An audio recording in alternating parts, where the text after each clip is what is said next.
Why does Rupert Murdoch need permission to change his own irrevocable trust? That's the difference between irrevocable and revocable. The answer is in your question. It is irrevocable, meaning it cannot be revoked. The only way it can be revoked is if he gets permission from the beneficiaries. The original trust was created intentionally as irrevocable because it was part of a prenup. In the prenup, he wrote a much smaller check to his future wife, with the condition that the kids, including the new ones, would be given an equal share of the company.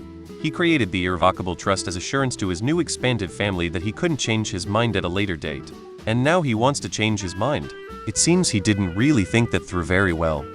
Irrevocable trusts are typically used to limit estate taxes, among other reasons, and can't be changed without permission from the beneficiaries or via a court order.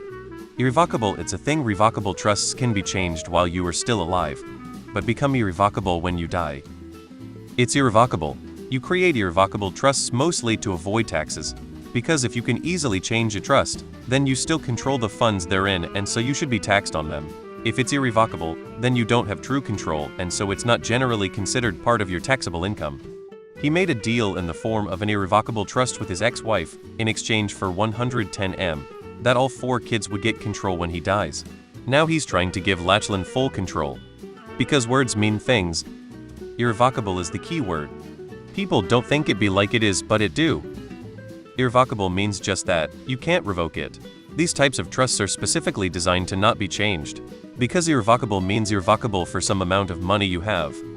CNN/https did a pretty good article explaining the whole thing if you want a more in-depth explanation. Rupert Murdoch needs permission to change his irrevocable trust because legal restrictions. Irrevocable trusts generally cannot be modified or revoked once established without court approval or consent from beneficiaries. Protect beneficiaries. These restrictions ensure that the interests of beneficiaries are safeguarded and the trust's terms are honored. Estate planning. Such trusts are often used to manage and protect assets for long-term estate planning purposes. Rupert Murdoch needs permission to change his own irrevocable trust because legal structure. Irrevocable trusts are designed to be unchangeable once established, to ensure that the terms and beneficiaries remain fixed as originally intended. Protection of beneficiaries. The trust's terms are meant to protect the interests of beneficiaries, preventing unilateral changes that could alter their entitlements. Court approval. Changes to an irrevocable trust typically require court approval to ensure that any modifications are fair and legally justified. In some cases, a trust can be modified if there is a compelling reason, but it usually involves legal processes and approvals. Irrevocable. Do words mean anything to you?